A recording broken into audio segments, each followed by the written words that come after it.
Sekarang bisnis di Indonesia itu udah banget. Ya, atau Sritex pilot Baik menyatakan MA tetap pilot.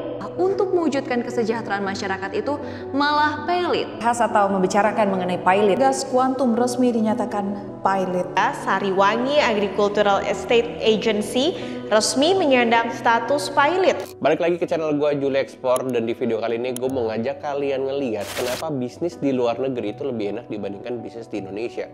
Akan ada banyak fakta-fakta menarik, dan juga gue akan ngasih lihat data bahwa sekarang bisnis di Indonesia itu udah banget.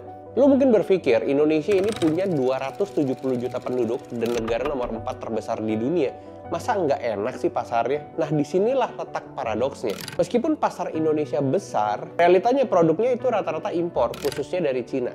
Dan itu udah ngebanjirin pasar di Indonesia. Mulai dari barang elektronik, tekstil, kebutuhan sehari-hari, dan gue yakin di antara kalian kalau beli apa-apa di e-commerce juga mungkin kalian nggak sadar kalau itu rata-rata mungkin barangnya dari Cina. Kenapa bisa kayak gitu? Well, karena ada permainan antara pemerintah kita sama pemain-pemain dari luar negeri. Ujung-ujungnya apa? Brand lokal yang akhirnya kesusahan bersaing di tanahnya sendiri. Gue bakal ajak kalian mendalami kenapa hal ini bisa terjadi. Terus gue juga bakal ceritain pengalaman gue sendiri gimana gue bisa ekspansi ke luar negeri. Gue ada perusahaan di Singapura, di Inggris, di Amerika, dan tahun ini juga bakalan buka usaha di Jepang. Karena menurut gue, at some point, ekspansi ke luar negeri ini bisa jadi game changer buat bisnis di Indonesia. So stay tune sampai akhir, karena gue yakin informasi ini bisa ngebuka mata lu yang lagi galau mau majuin bisnis di Indonesia dan pengen ekspansi ke luar negeri. Dan di chapter 2 ini gue pengen ngomongin ada bukti nyata bahwa bisnis lokal di Indonesia itu banyak yang akhirnya bangkrut di kandangnya sendiri. Contoh paling heboh belakangan adalah Sritex, PT Sri Rejeki Isman Tbk. Ini dulu salah satu raksasa tekstil di Asia Tenggara, tapi tiba-tiba dar bangkrut pilot sekitar tahun 2021 sampai tahun 2022. Bukan cuma karena internal manajemen, tapi juga karena gempuran produk tekstil impor yang harganya jauh lebih murah. Dan ngomong-ngomong, nggak cuma Sritex doang yang bangkrut. Ada beberapa perusahaan besar lainnya, mereka ngerem gara-gara produksi barang-barang dari impor nih udah terlalu merajalela di Indonesia. Yang gue bilang, kebanyakan dari Cina. Dan kalau perusahaan besar aja bangkrut, kebayang nggak nasib UMKM? Menurut data Kementerian Koperasi dan UMKM di tahun 2022, sekitar 30% UMKM di sektor retail dan kerajinan itu mereka kehilangan pembeli gara-gara barang impor itu lebih gampang dan lebih murah diaksesnya di e-commerce di Indonesia. Kita tahu e-commerce di Indonesia rata-rata investornya mana? Cina lagi. Menurut kalian nggak aneh gitu ya? Investornya Cina di e-commerce Indonesia, terus udah gitu barangnya Cina semua di dalamnya. Nggak aneh gitu, nggak aneh. Kalau gue sih mikir ya. Dan menurut gue ini kondisinya udah ironis banget. Karena Indonesia punya pasar besar, punya banyak produk lokal dan kualitasnya bagus-bagus. Tapi nyatanya kita kebanjiran produk impor. Kalian tahu sendiri salah satunya adalah kebijakan pemerintah yang menurut gue itu setengah hati ngebantuin UMKM-nya. Di satu sisi mungkin kita butuh impor demi harga barang tetap murah buat konsumen. Iya, setuju. Gue yakin kalian juga happy kan kalau barangnya murah. Tapi di sisi lain, banyak yang akhirnya usaha Indonesia nggak bisa survive lagi. Karena memang konsumen kita juga demennya yang murah-murah. Udah dijejelin gitu loh perbedaan antara barang impor sama barang lokal. Yang impor murah banget, apalagi free ongkir, diskon di TikTok, diskon di Shopee. Jadi semuanya tuh udah memanjakan konsumen sampai akhirnya konsumen ngerasa ya mendingan gue barang impor aja. Setuju kan? Gimana? Importir. Kalian pasti ngerasa statement ini nih menguntungkan kalian. Tapi jangan salah, importir akan mati juga. Kenapa? Karena Cina nanti akan buat barangnya sendiri di Indonesia. Mereka akan jualan langsung di Indonesia tanpa pakai importir lagi. Importir di Indonesia dulu untung loh, sekarang bangkrut juga bisa-bisa. Dan akhirnya yang kalah siapa? Ya semuanya, orang Indonesia yang kalah. Ini menurut gue pribadi ya. Dan juga mungkin nggak lengkap rasanya kalau gue bilang di video ini bisnis di Indonesia tuh nggak enak tanpa gue nyinggung yang namanya korupsi. Dan juga birokrasi.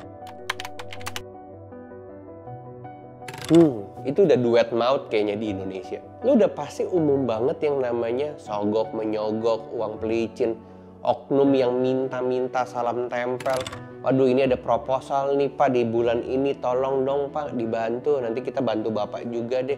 Ini udah hal yang umum di Indonesia, ya nggak? Dan aturan pemerintahnya yang berubah-berubah. Dan kalian tahu nggak, menurut indeks persepsi korupsi, Indonesia itu di peringkat 110 dari 180. Dan Singapura itu ada di ranking 5. Wow, Singapura ranking 5, Indonesia ranking 110.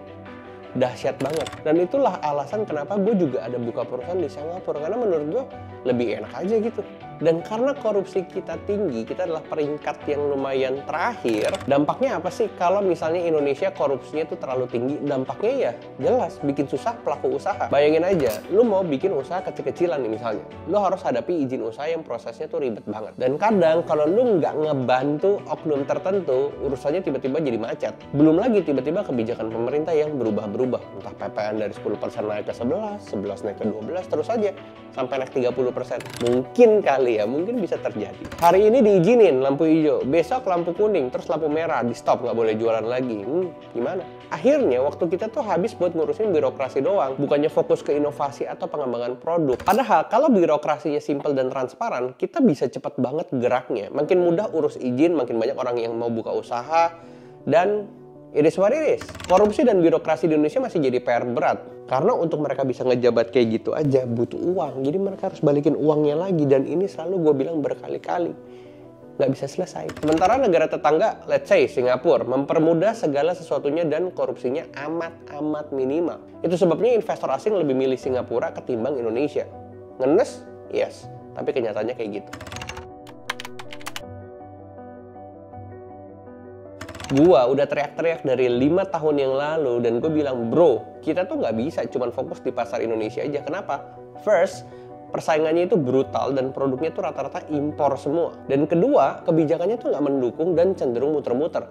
Akhirnya gue malah ekspansi ke luar negeri. Saat ini gue punya perusahaan di Singapura namanya GenV International Private Limited. Gue juga baru buka perusahaan di UK dan US namanya GenV International Limited Liability Company. Bahkan di tahun ini gue juga ada proses buka usaha di Jepang. Kenapa gue rela repot-repot bikin PT di luar negeri sih? Karena menurut gue bisa bawa produk Indonesia yang kualitasnya bagus banget yang gue bikin. Dan gue jual retail ke luar negeri. Dan surprisingly, di sana responnya bagus banget. Sekarang gue lagi di Inggris, mereka respon bagus banget. Dan gue ngerasa barang gue lebih dihargai dibanding gue jual di Indonesia. Dan pemerintah Singapura, UK, US, Jepang yang dimana gue bikin usaha di situ, mereka lebih transparansi soal hukum. Dan proses perizinannya tuh cepet banget. Dan gue di luar negeri, gue tuh ketemu banyak banget potensial investor atau bisnis partner yang menurut gue malah bisa bikin usaha tuh makin gede lagi di luar negeri, bukan di Indonesia. Dan jujur, memang dari sisi pajak, kadang lebih tinggi, iya memang. Tapi gue ngerasa itu fair, dan hasil pajaknya dipakai buat fasilitas yang bener. Jadi sebenarnya gue tuh nggak ada bermasalah dengan pajak mau dinaikin ke 12%, ke 13%, keberapapun gue nggak ada pernah masalah. Tapi kan yang gue bermasalah,